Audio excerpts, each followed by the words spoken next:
This is the Work Smart Hypnosis podcast, session number 402. If Dave Elman ran your hypnosis business. Welcome to the Work Smart Hypnosis podcast with Jason Linett, your professional resource for hypnosis training and outstanding business success. Here's your host, Jason Linett. Hey there, it's Jason, and welcome back to the program. Weren't those 2 episodes we just released with Keith Livingston just absolutely phenomenal? I received a ton of great feedback around those and really happy I got to share the stage with him for that episode number 400 and 401. And that brings us to today. We're still going. Session number 402, we're about to actually dive into another event. About a week or 2 ago, Cheryl and Larry Elman put on their Dave Elman Legacy Online Hypnosis Conference, and it wasn't exactly a keynote, but I was in the opening spot, so that counts for something. And this was a presentation that I did called If Dave Elman Ran Your Hypnosis Business, which actually I'm going to do something right now that I don't tend to often do here on this program, which is to actually give you the option to stop listening to this podcast right now. And here's why. Stick with me. Listen for now. It's because if you go over to worksmarthypnosis.com, brand new website, by the way, check that out, worksmarthypnosis.com/402, just put in that number. It'll redirect you magically over to this week's episode. And actually, 2 things.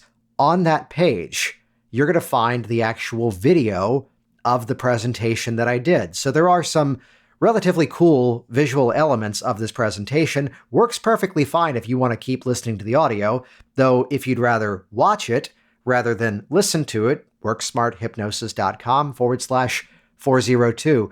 And this is one of the biggest requests that I got after that presentation, that some of the specific hypnotic language patterns, some of the specific applications of the Elman work and how it applies directly over to strategies you use in your sessions, as well as things you do in your business. I've actually just placed the order, and we're having a professional transcription of this episode, of that presentation being produced. So again, same place, worksmarthypnosis.com/402. You've got the option to watch the video of the presentation, and that's where you can actually claim your access to a professional transcription of the entire presentation due. Sometimes it comes around to the right words in the right order at the right time, and that's why we paid for that. That's why we got that produced, and that's why you can then find that over on that 402 page. So the whole shape of this presentation, Dave Elman was a pioneer of modern hypnosis. He is, in my opinion, the reason why many of us actually exist. He was the non-medical hypnotist who became the expert to the medical community and really bridged the gap and really paved the way for the hypnotist who isn't coming from a mental health background, isn't coming from a medical background. And that is the majority of us now in this industry. And what would happen differently in the shape of your business if the same strategies that you used to help your clients could become the same strategies you used to better grow your business? That's in part what this presentation is about, as well as looking at the ways that we can create a more powerful change experience, also based on the principles that Dave Elman helped to popularize. So again, it's episode number 402. The resources and the show notes with this episode, head over to the brand new shiny website at worksmarthypnosis.com/402. It'll bring you to the show notes, and we haven't built it yet, but I can guarantee you it's probably going to be a purple button that you can click, and that's where you can claim your access to that professional transcription. And the theme of improving our hypnotic work, it's kind of the reason why that, yes, I do a hypnosis certification training program, yet it's the surprising thing that very often about half of the people are brand new to hypnosis, and it's the first official training that they're doing. Meanwhile, the other half of the audience might likely surprise you. It's people who may already have training, may already be seeing clients, may already be instructors themselves. And yet the gaps that myself and my co-host for this event, Dr. Richard Nongard, helped to fill in, from my approach, your client's issue is kinesthetic. They can feel something isn't going right. Therefore, it only makes sense to make use of a highly kinesthetic change process where they can actually feel the change taking place and this is the use of powerful hypnotic phenomenon, not just for the sake of a hypno stunt improving the hypnotic experience, but instead the artistic way you can combine hypnotic phenomenon with the change work, which is I've really dialed that in over the years. It's part of why I'm getting some of the best results I've ever seen with my clients in a much more brief span of time. I've brought on Richard Nongard as a co-host, not just because he's the founder of the ICBCH, the International Certification Board of Coaches and Hypnotists, but mostly because of his hypnotic nerdery, his expertise involving research of modern change methods. Think about it this way. So much of the hypnotic work that's out there is kind of locked off in the era of the 1950s, when regression was the rule of the land. And while it still is a valid technique, I would say that every method is only as good as the practitioner puts it into use. Here's the advances in research of personal change work. Here's the things that have clinical data to back it up. And if you want to attract your ideal clients, if you want to have referrals coming to your business by medical professionals and other professionals in other industries, this is kind of the dialogue that we all should have been doing years ago. And that's what he brings to the table. That's why I say this carefully. The event that I was selling out on my own, I was completely okay sharing it with someone else because I know what he shares is something that this industry needs. So head over to worksmarthypnosislive.com. There's a video at the top of the page that gives you a full tour of exactly what our hybrid online live event is all about. You can do it from the comfort of your own home. You can have the camera artfully positioned so it doesn't matter whether or not you're wearing pants. Isn't that the joy of online training and the fact that you don't have to share a bathroom with anyone else? So head over to worksmarthypnosislive.com as a really amazing bonus. You get lifetime access to my popular program, Hypnotic Workers. And it's the problem with most events that it's in one ear, out the other. This is an event that has benefits before, during, and after to really explain why this is an event that now launches professionals and elevates professionals. Check it out, worksmarthypnosislive.com. A quick thank you to Cheryl and Larry Elman for giving me permission to take the content that was mine, but from their event and share it with all of you here as a podcast episode. And while you're there at that worksmarthypnosis.com 402 page, you're going to see there's going to be a big link inside of that, because all of the other incredible presentations that happened at the Dave Elman Online Legacy Conference are still available. Even though the event is past, you can now binge watch it. You can now stream it on your own time, and I'll give a link over there of exactly where to go to get many of the other presentations, which were phenomenal. And with that, let's dive in. Here we go. You definitely know the number of the episode because I've given you the link at least 27 times. Forget the number 27. Here we go, session number 402, If Dave Elman Ran Your Hypnosis Business.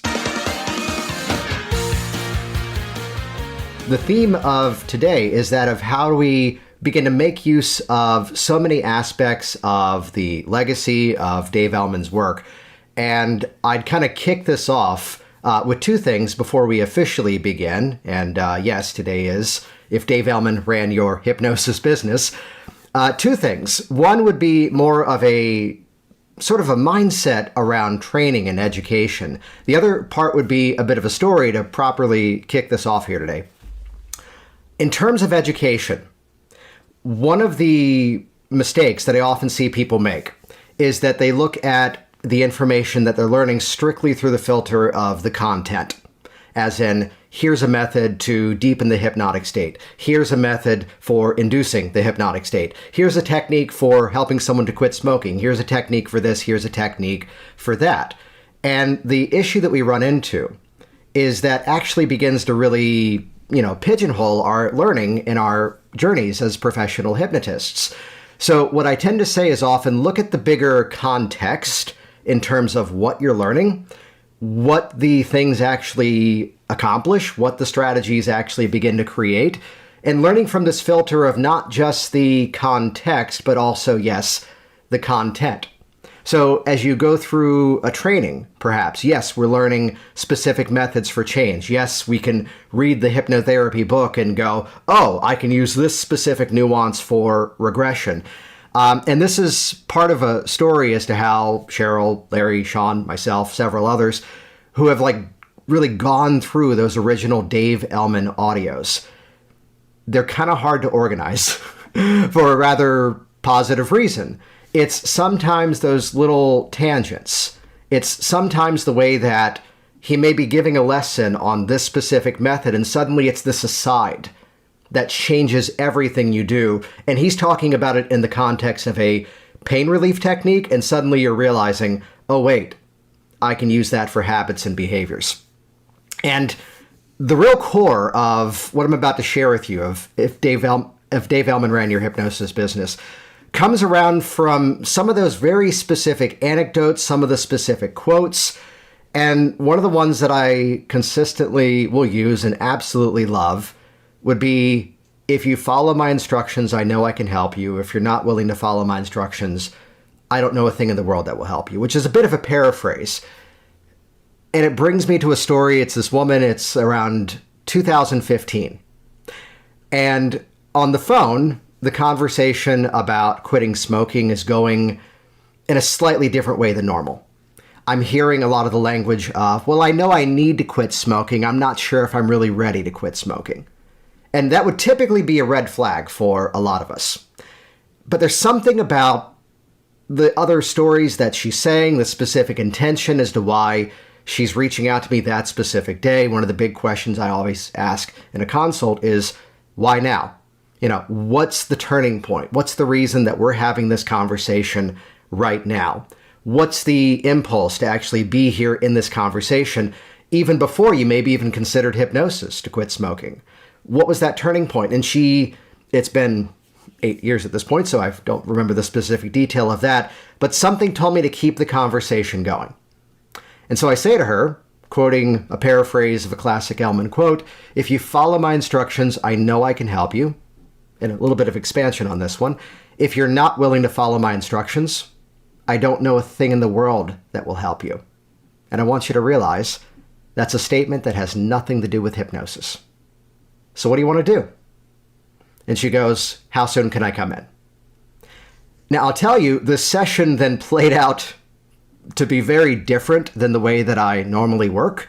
It was a lot more direct. I'm somebody who will already use quite a bit of hypnotic phenomenon in the process. And the reason I do that is that the benefit of hypnotic phenomenon, there are some who would say, oh no, that's a stage hypnosis thing. That doesn't fit in a therapeutic process. And you're allowed to have your opinion. I'm also really interested in hearing your opinion of your clients. Because if they leave and go, well, I felt relaxed, I guess something happened, you kind of fizzle out some of the magic of the process. When instead, if there's truly phenomenal moments, not just for the sake of proving hypnosis, but also for the sake of suddenly now, here's this turning point where they're experiencing a model of the world that's different than what it was before. And so we end up in this moment. It's the definition of hypersuggestibility, from my opinion. Something hypnotic just happened, and now here comes the important suggestions.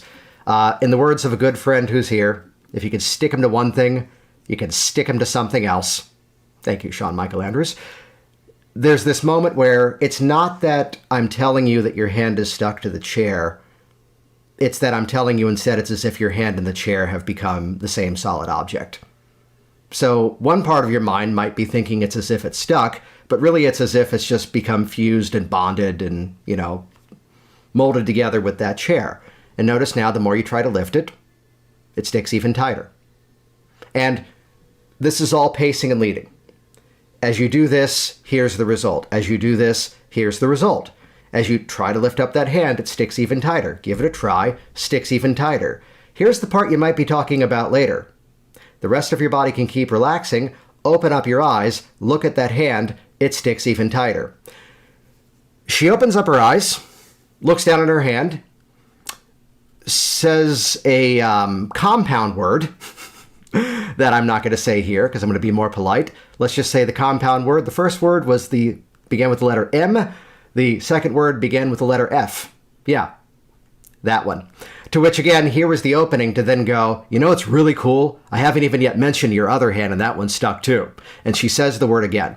And then I go, close your eyes and decide for yourself exactly what this experience means in terms of your ability to be done with those cigarettes once and for all, to have all your questions answered, to have all your concerns addressed, and to move on with absolute conviction and truth. You're done with this once and for all. And as you've done that for yourself, that's when those hands will easily release and go into your lap. She sits there a little too long for it to be comfortable, and then just kind of moves her hands eventually and nods her head. I should have started with the end in mind first. This is still to this day my favorite testimonial, March 11th, 2015, and it's Stephanie who said the process was bizarro, maddeningly, is that even a word, successful, and other comments. Yeah, let's zoom in. I'll let that speak for itself. But it goes back to, again, it goes back to, if you follow my instructions, here's what will happen.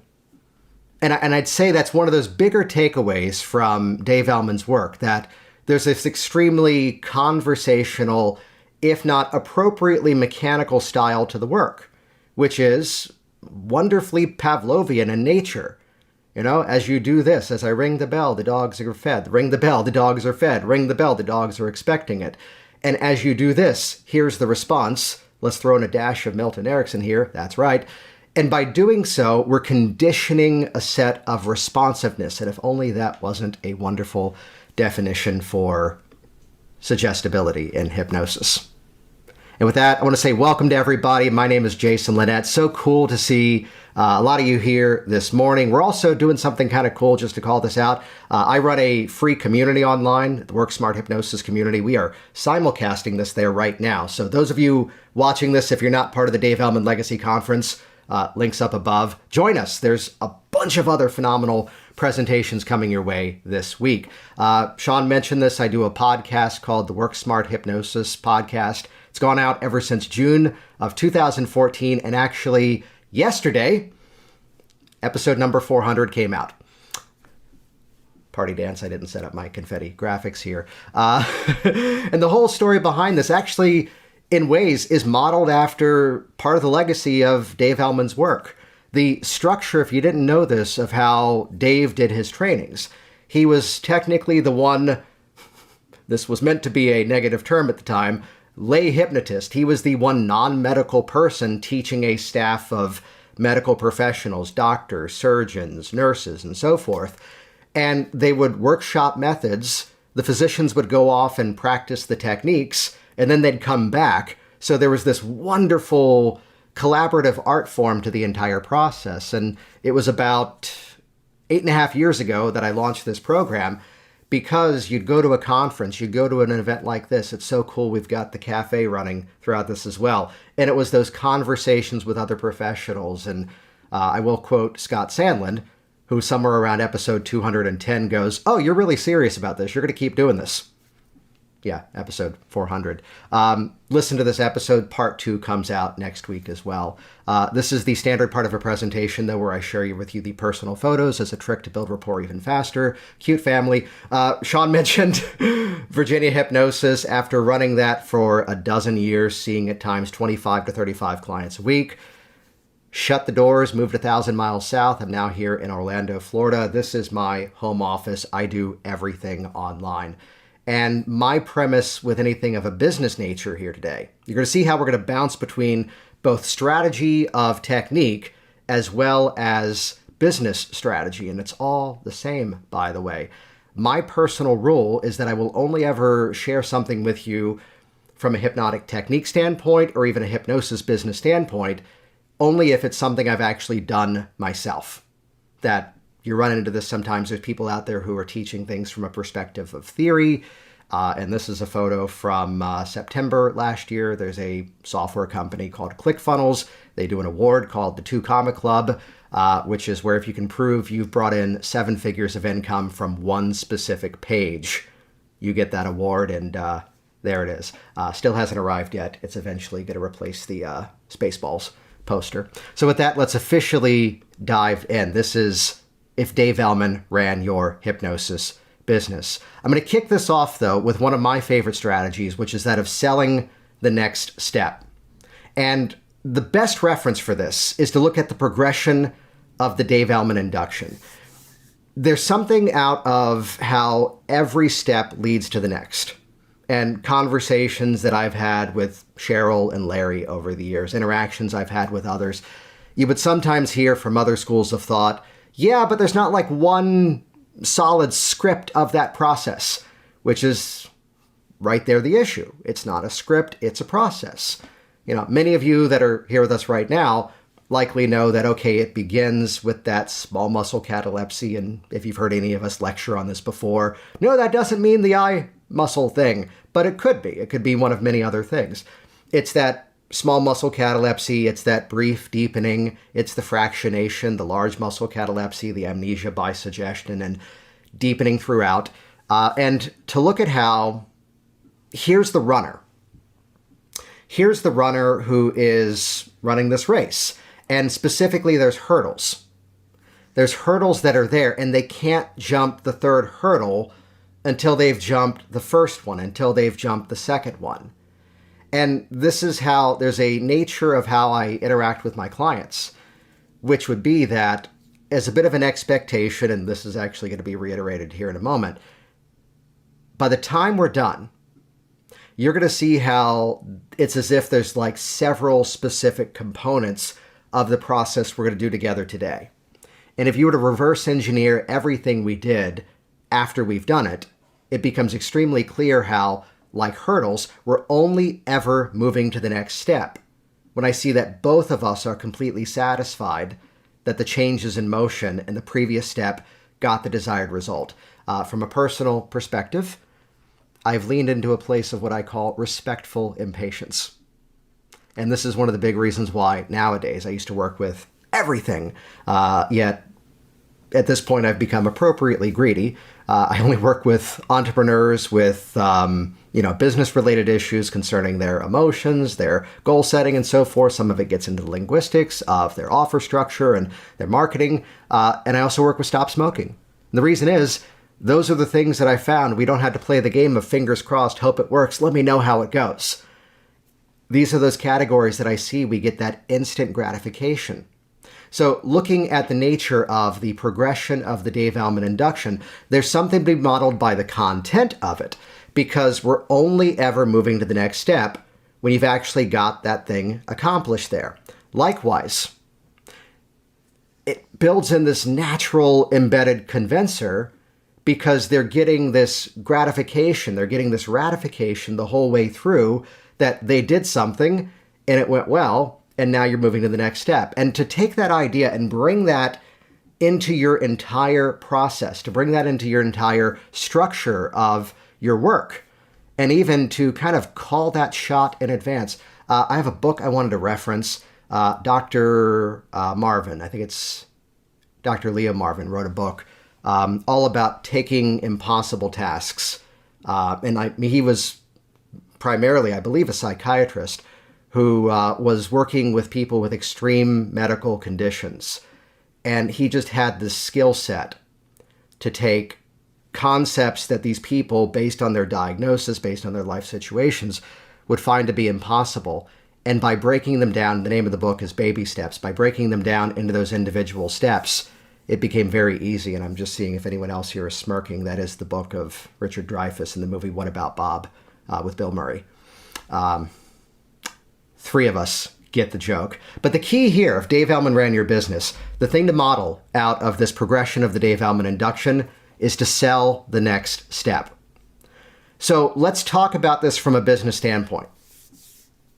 Too many business owners, not just hypnotists, but hypnotists especially, I found over the years, fall prey to examples of this little virus, website, business card, social media, whatever it might be, call now to book your session.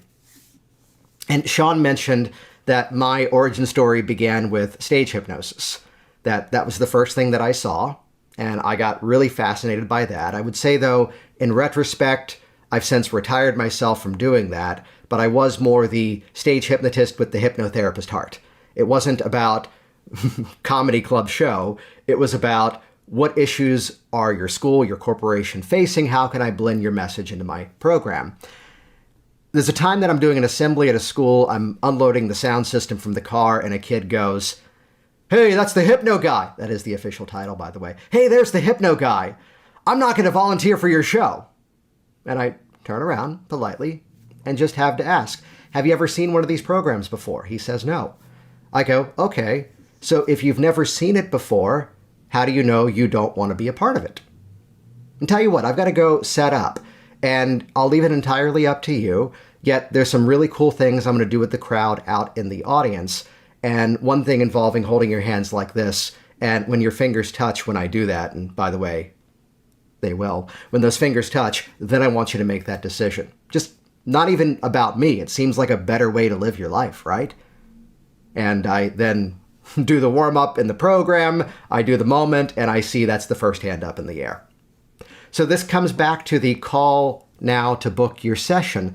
Look at how, metaphorically, too many business owners are trying to consummate the marriage of the first transaction before the people are qualified to make that decision. For most of you, your clients have never done hypnosis before. For most of them, they have never talked to one of us before. For most of them, they still have some ideas. They still have some concerns. I will only drop a small negative here. I once heard someone say, "Oh, if they call you up and they ask you, how many sessions is it? How much is it? Oh, they're just a bargain shopper. They're just a tire kicker. Don't talk to them. They're wasting your time." And I'm sorry, but what the hell other questions are they going to ask? And this is where, going back to this principle of when we're in the moment of the relax the eyelids to the place where they just won't work, test them, satisfy yourself, you can make that happen. I'm not trying to sell you on losing the numbers. Why? Because if we want to talk about it the way that, I got a sidebar for a moment. Larry and I and Cheryl taught a class together in 2016, and I think we got into an argument about this because Larry insisted the Dave Elman process is, the induction is 6 steps. And the 6th step is deepening throughout, to which I said, no, it's 5 steps because every technique in hypnosis is followed up by deepening throughout. But it's his dad, so it has 6 steps to it, clearly. The first step, though, is that of winning that small muscle catalepsy. And again, I'm only trying to win that first step. So this idea of sell the next step, this playful, silly reference of, yeah, it's a reference to a comedy movie. Sean, in the chat, 5.1 steps. Don't. Not right now. No, but in the neighborhood of around 5 steps. Okay, we'll go with that here. But this idea of selling the next step, one of the biggest reasons that I've been able to build the business that I've built, one of the biggest reasons that, I'll do a soft mention for this, hypnoticbusinesssystems.com is the business training that I do for hypnotists. On that page, it's like mostly other hypnotists telling their stories as to their results they've had with it. And it goes to this principle, which is something that I learned and then directly made better by looking at the work of Dave Elman. Because what it really comes around to is I'm focused on winning one specific step first. And let me kind of walk you through something that I consistently do in the business. It turns out, to be effective as a hypnotist, there's 3 core things that you need to have within you. And I've put together a video that completely explains what those 3 things are and how to put them into use. To learn what those 3 things are, click here to watch the video. Let's take a moment. The bigger legacies, I'd say, from Dave Elman's work would be that of the refinement of fractionation, as well as the power of building mental expectancy. So if you listen to that language as to what I just said, I was pre-framing that there's 3 specific things you need to be effective as a hypnotist. I've put together a video to show you what those are. Click here to watch the video. What did I sell in that moment? The desire to learn the 3 things and the action to watch the video.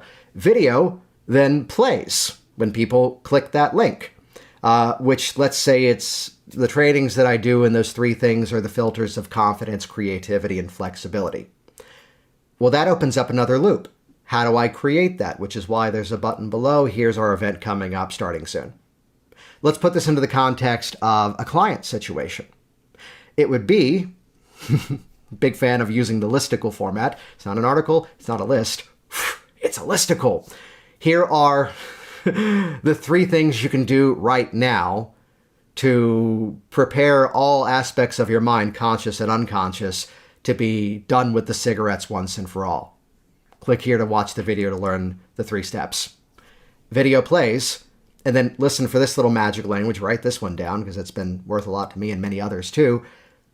And as effective as these 3 things are, they become even more effective when they're customized to you and your specific situation. Here's the story of the day that I saw 6 people in a row, all of them for quitting smoking, and every session was different. Not for the sake of novelty to keep myself entertained, but instead from the perspective that everyone came in with a different set of goals, a different story, a different reason as to why they were there. So as much as I've proven these 3 things to be effective to help people to quit smoking, when they get customized to you, that's when they ignite their power, which is why there's a button nearby to grab a time on my calendar, because this process begins with a simple consultation. Ooh, it keeps going. I'm only then selling the next step of schedule a time to talk. I am not going immediately to 2013. There's this girl who was at my college that we did a project together. We didn't get along. 2003, not 2013. And we didn't get along, but somehow, even though the project was over, we kept hanging out. And to really talk about selling the next step, I didn't ever actually ask her out on a date because what's the term? I was chicken. Instead, I go, hey, would it be okay if someday I asked you out?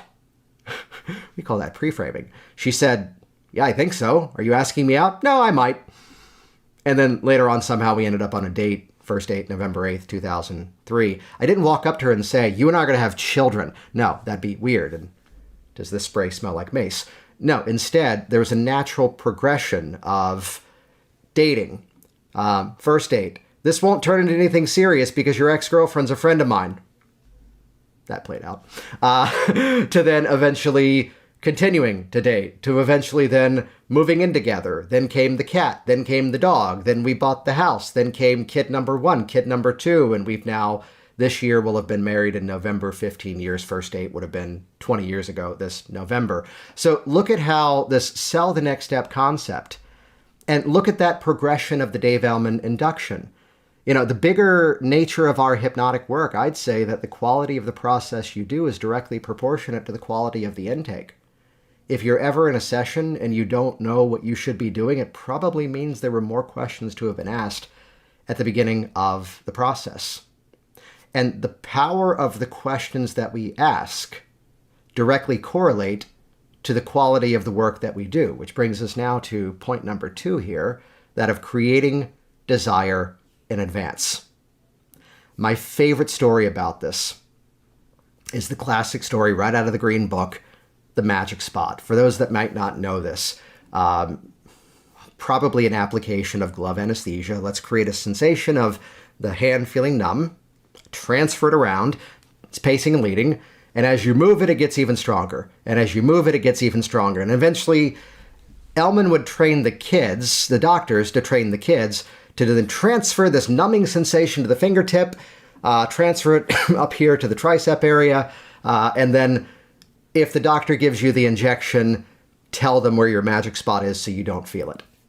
Really creative way of bringing interaction. You know, I would say as a bigger perspective, all of us in this hypnotic industry, the more interactive we become in our work, the more effective we become.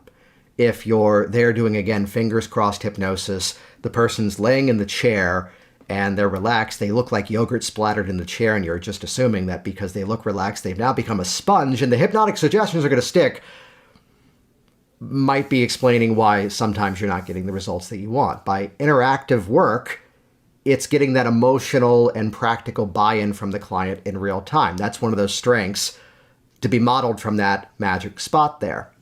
So I bring this up here about creating that desire in advance because as hypnotists, the anecdote to wrap up the story about the magic spot. Apparently, many of the parents of these children were upset about the strategy for one simple reason. It was because their children had a magic spot and they didn't have one too. Talk about buy-in, talk about emotional belief there. So as hypnotists, we are aware of a concept called future pacing.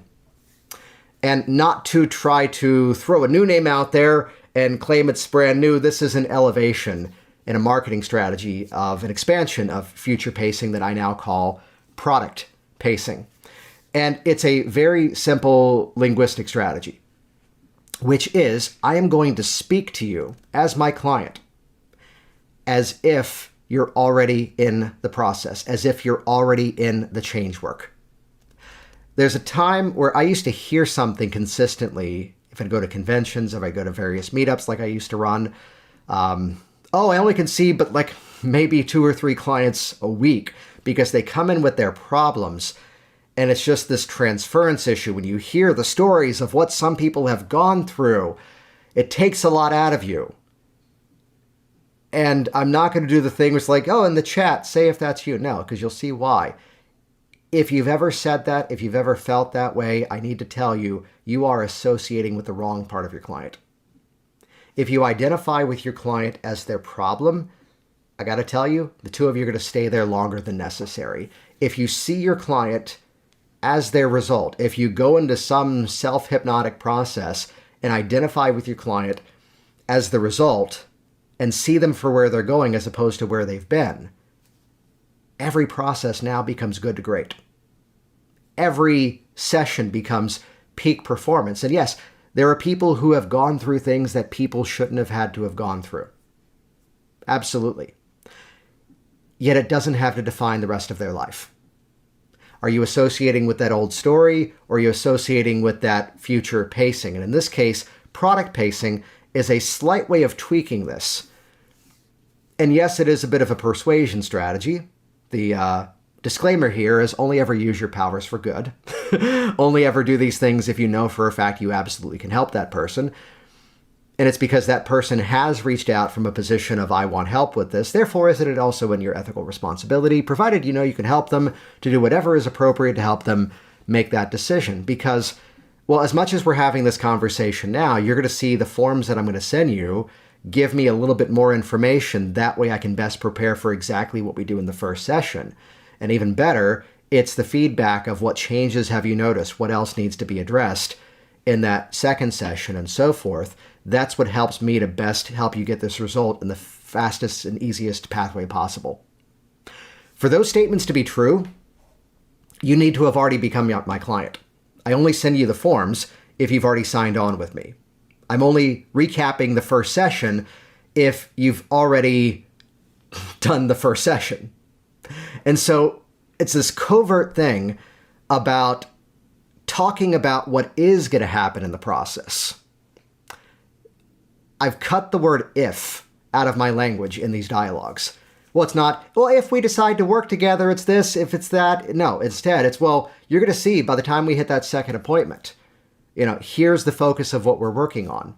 And I bring this back to, again, that magic spot, this create desire in advance, because I've got to quote Jess Marion on this, that sometimes describing the technique is also doing the technique.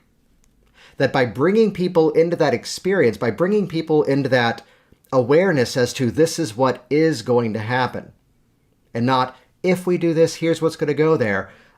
We would know in regression, I learned this lesson wonderfully. I'd give Sean Michael Andrews this credit here, of the power of regression and also the importance of, quote, never lead the witness. It's never who's in the room and what are they doing to you. It's only ever open-ended questions such as, what's happening now? How are you feeling? What's happening now? Let me just make a little bit of an adjustment here. When pointing towards the change, lead like crazy. And so one of the conversational points that I'll often bring up, this is, again, product pacing, modeled directly after this create desire in advance, modeled directly after that magic spot. It's how I will be on the phone, be in a Zoom consult perhaps with a client, let's say for quitting smoking, And the language now shifts to, well, one of the biggest things that I get the feedback on is that, there we are. It's like 2/3 of the way through the session. And this is not for everybody, but if this is the case, usually there's a moment like 2/3 of the way through where I get to say to you, and you can realize how little I've talked about cigarettes. And that's every reason why you're never going to smoke again, because the cigarettes were never the issue. And then you're there nodding your head. Well, what does that mean to you? And that's a statement, again, pacing them. Let's define it. That's pacing them inside of the outcome. That's putting them inside of the experience. In the intro, Sean mentioned my background in stage hypnosis. Here was the entire business strategy that built that career. I was working with schools. And true story, I never sold a single show. I never sold them on, bring me to your school. No, I sold them on the tradition. Because one of the benefits of hypnosis as an entertainment means, beyond any other form of entertainment, is that we get a magical result before, during, and after. Before, there's all the anticipation. Who's going to volunteer? What's going to happen? What's going to go on? Then here's the actual program, which, personal opinion, is pretty awesome. And then here's what happens afterwards, which then all the students are talking about it, which then blends into the next year, and it builds this momentum. So because I sold them on the tradition of bringing it back year after year, it brought in the influential presupposition that you had to book it the first year. I should stop telling this next story out loud, so I will make it generic. There's a rather high-profile talk that I did that only towards the end of doing it, they realized I never applied for it. I never filled out the application. I called them up to go, hey, I'm on your website, and I see you're doing one of these events, and just had an idea. Can I run it by you? And they said, yeah, sure. It's like, I don't want to waste your time reading the application. Just give me like 30 seconds to pitch an idea. Pitch the idea. They go, oh, that's interesting. Yeah, go ahead and do the application. I go, well, I could, but I've got a camera set up in my classroom. This is back when I was in Virginia. And not to do the entire, 14-minute talk, but I'll do like a 3-minute rough sketch of it. And like we were then editing the presentation, and it's only 2 weeks before they realized they didn't have my contact information going, you didn't fill out the application. Oh, you're good. Which, look at how what we do, what we talk about, how we name things. There's 2 separate companies that I run. One is WorkSmart Hypnosis, which I never predicted would become the source of my clients. The other side is an educational coaching brand, which hypnotists are welcome inside of, but it's built for a larger world. But it's why some of you may have seen this back in November. We renamed it Attract Pre-Sold Clients. Ooh, put them into the journey before the journey. Pre-sold. Thank you, magic spot. Let's keep this going here as I'm going to be wrapping up in about 10 minutes or so here. And I got to tell you, this final point, to give it some expectation, is something that probably only around 2017, 2018, I really began to understand. And my journey, just to kind of set this up here, my journey with hypnosis is one that kind of followed a pathway probably similar to many of you, where especially in our online era, it's so easy to get swept up into the new thing that everyone's talking about. Suddenly, here's a brand new technique and everybody's excited about it. You look at it closely, though, you realize it's just simple pacing and leading, and it's a reiteration, a repackaging of other things. Here's the new strategy that everyone's so excited about. And I used to be on that shiny object syndrome quest of, I need one more technique, I need one more certificate, I need one more this, then I'll feel ready. I was there too, like many people in this world. And it was instead, though, to look and go, hang on. Every technique for change can become a universal strategy. I hinted at this earlier. Glove anesthesia classically was a pain relief, or really technically pain prevention technique. But if it's about pain, what is pain but a physical sensation, and you're doing a positive kinesthetic hypnotic hallucination, if we want to go Aaron scale on this, level 5, we're creating a sensation that is not really there and responding to it as if it is, to use it to basically overwrite another physical sensation. So nobody puts hypnotic techniques in the corner. I think we own hypnoticdirtydancing.com. But every technique has a universal application. So there's two things I can point to two things I can point to that, one, made me more effective as a hypnotist, two, massively simplified my client work, and three, got the change in motion and took the stress out of everything I did a whole lot faster, which was to look at how every method can become a universal strategy for change. And final point, thank you, Dave, creating conviction in advance. I absolutely love this quote. Want it to happen, expect it to happen, watch it happen. Let's bring Jess Marion back again into the party. Describing the technique is also doing the technique. In a moment, you're going to open your eyes and close them. When we do that, you're going to go 10 times deeper. You've now pre-framed your hypnosis. And if only I had a fancy slide that said pre-framed your hypnosis. In a moment, I'm going to pick up that hand and drop it. Here's what's going to happen. In a moment, you're going to count backwards. Here's what's going to occur.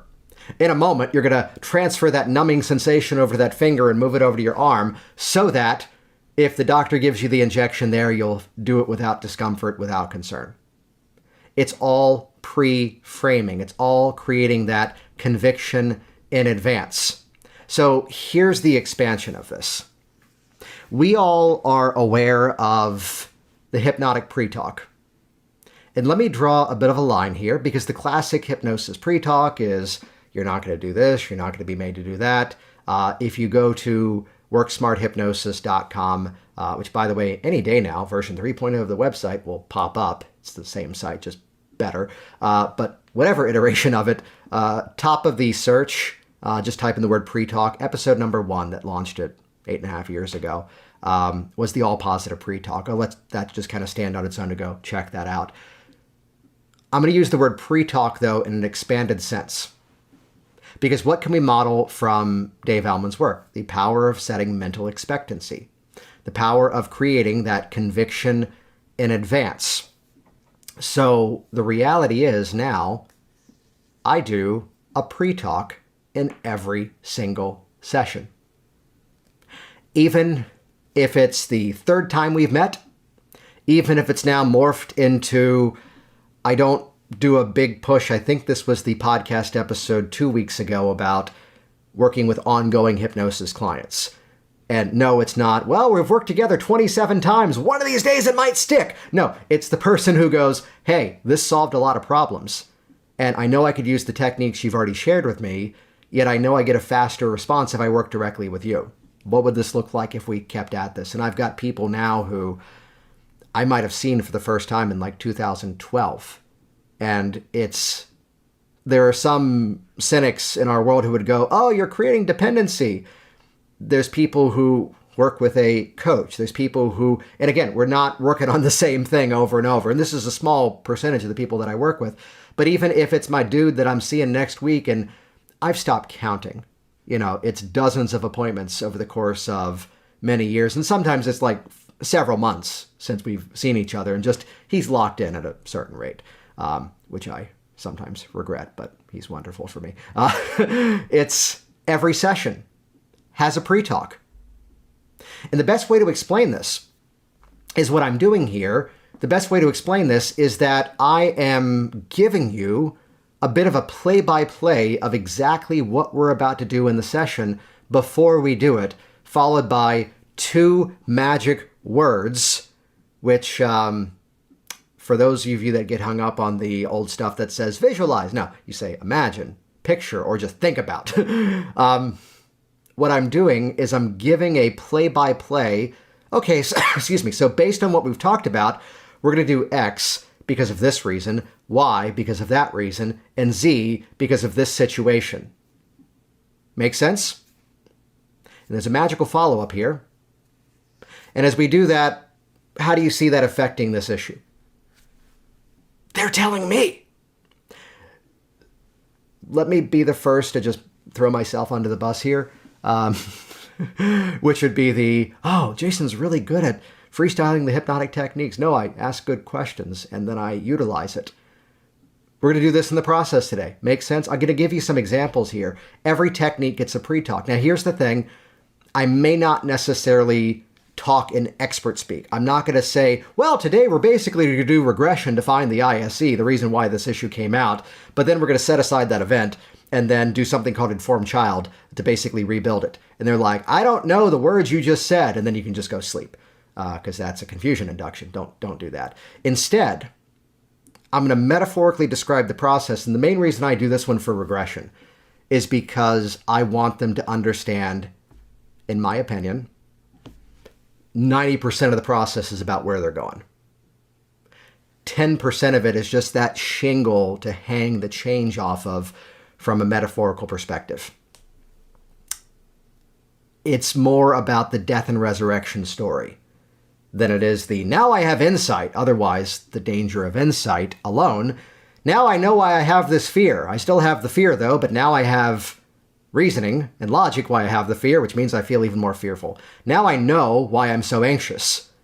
But now that I know why I'm so anxious, I'm aware of it, and now I'm even more anxious. So I don't want, and it's where I've become less of a purist on a regression model. In most cases, I'm regressing to resources, regressing to strengths. In this scenario, if I am going to do the, quote, find the cause, notice the air quotes, if I'm going to do that model, hey, what we're going to do today is something that may seem like something you've heard of before. However, the intention is very different. Imagine as if I had like a magnifying glass, and the intention of today is not to shine the magnifying glass on events of the past just for the sake of understanding them. Because sometimes once you understand why, you unfortunately still have the issue, but now you have validation, and that makes you feel even worse. So let's change out this idea of the magnifying glass and instead trade it out for a slingshot. Because today, we're only ever pulling back in time with the intention of letting go, to then use that momentum to focus on where you're going as opposed to where you've been. Makes sense? And as we do that, what's that going to do for you? Oh, I feel like I'm always living in the past. I'm always retelling myself the same old stories. And I'm like, oh crap, for that person, I'm just not going to do any regression because that's the issue already. Have a large number of strategies and again, modify for the person in front of you. Some of you will guess this one.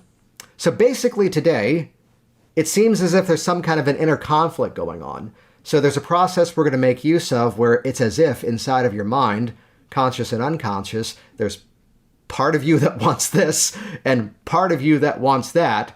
And what we're going to do is to go through this kind of magical process to bring those parts together.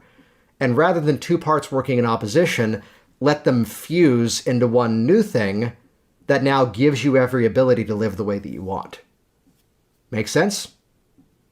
And as we do that, what's that going to do for you?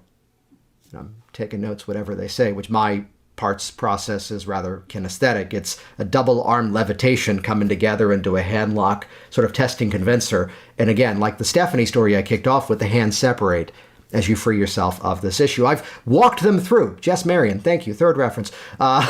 Describing the technique is the same as doing the technique. Here's my favorite one, which this really more closely emulates a lot of the work that I do nowadays, which is, I'm going to ask you kind of a weird question. Not weird as in something personal, but like everyone connects with something when I ask this. Do you ever have that day where like by accident you feel really good? And like you're in your head in a weird way, like, did I sleep better last night? Is it something I ate either last night or this morning? Is it because of the exercise? Is it because of the weather? And like, it's a good thing that you feel better, but it's like almost you're second guessing yourself that things are going well.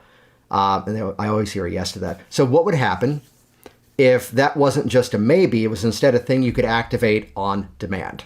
So that anytime, anywhere, it's not a matter of hope it's a good day. Instead, you can activate it on purpose. Briefly, positive regression to a significant moment, ramp up the positive emotion, create some kind of an anchor, imprint the anchor and the emotion on the new activity. That's the Cliff's Notes version of what I would then do in that moment. But again, ever have that day where by accident you feel really good? I'm loving in the chat, someone's now talking about stayed at a Holiday Inn Express. I've actually had very good experiences at Holiday Inn Expresses. Thank you. So to look at it, I don't know where they came from. So to look at it again, this pre-framing your hypnosis. If there's one bigger takeaway, and notice that, yeah, the theme of today was that of if Dave Elman ran your hypnosis business. And this is where the worlds of our business and the worlds of our methods and our process, I've got to say, if there's anyone here who is kind of in the early stages of learning hypnosis, you'd often find this fear of, oh, what if I do it wrong? And again, because he's here, I've got to smile as I quote it. I heard Sean once say, it's only, we all wish we can call back our first clients and say, no, really, I got better. I actually had that experience. She was my very first client ever. And then years later, she calls up to go, hey, you hypnotized me to quit smoking and I didn't quit, but I think it's because I wasn't ready. Now I'm ready. I want to pay you for it this time. Can I come in? And we worked. And she's like, wow, that was a very different process than last time. In my head, I go, because I didn't know what I was doing last time. And out loud, I said, well, you came in with a different set of goals. So that's why it was a different process. So we do wish we can call back the first client and say, we got better. It's the takeaway here. It's by putting in those reps. And I've got to quote my favorite quote ever for anything business, for anything personal development. The ultimate cure, by the way, for anything that others would label as imposter syndrome, goes to a quote from the comedic actor Steve Martin. Just become so good, they can't ignore you. And again, the lessons of fractionation, the lessons of mental expectancy that we can model from the work of Dave Elman, look at it from this angle as to how my real lecture that I've been sharing with you today is that of taking strategies that you might already be doing and how it's the framing around it that makes those techniques even more effective. So we're often on this quest of going, I need the new shiny thing. I need this new method that everyone's excited about. Quick anecdote, I'll make it brief. It doesn't matter that this is a story of the NGH convention. It doesn't matter this is a story of Don Motton, but it's the moment where I overheard people going, Don Motton taught this brand new pain relief technique. What was it? Well, he took someone's hand and he made it numb and they moved the numbness around their body. I'm like, that's glove anesthesia. No, this was something different. Like he was suggesting that they had anesthesia in their hand, but only like where they would wear a glove. And I'm like, you just used the words to look at it from the angle. We did an event a while ago. You can still find this online called Do Hypnosis Anywhere.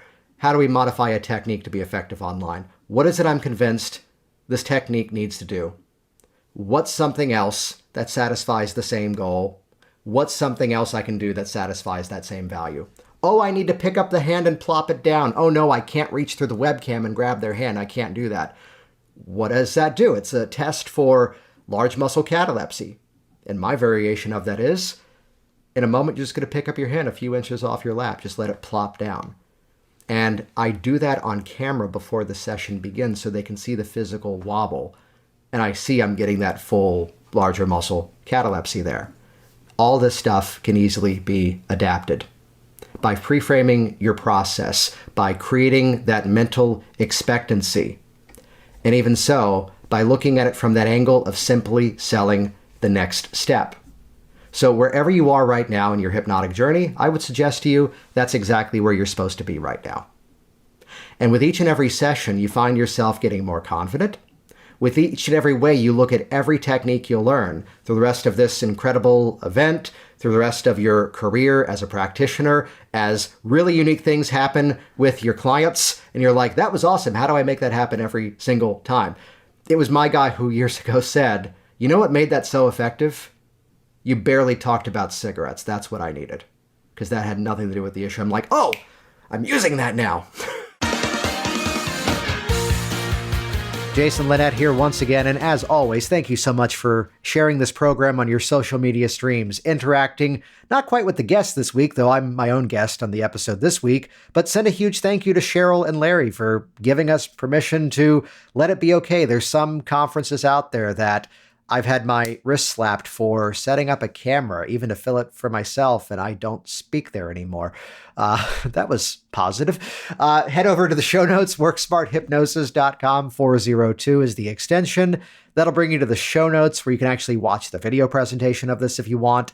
And also, that's where you can claim access to the professional transcription, model the exact language, sign up for the rest of the on-demand replays now of the Dave Elman Legacy Hypnosis Conference. And again, if you're ready to take your skills from good to great, if hypnosis has been a passing interest and you are now ready to dive in and take it seriously, join us. WorkSmartHypnosisLive.com. Head over there. There's a ton of info. Watch the video at the top of the page and claim your spot. We're starting very soon. Thanks for listening to the Work Smart Hypnosis podcast at WorkSmartHypnosis.com.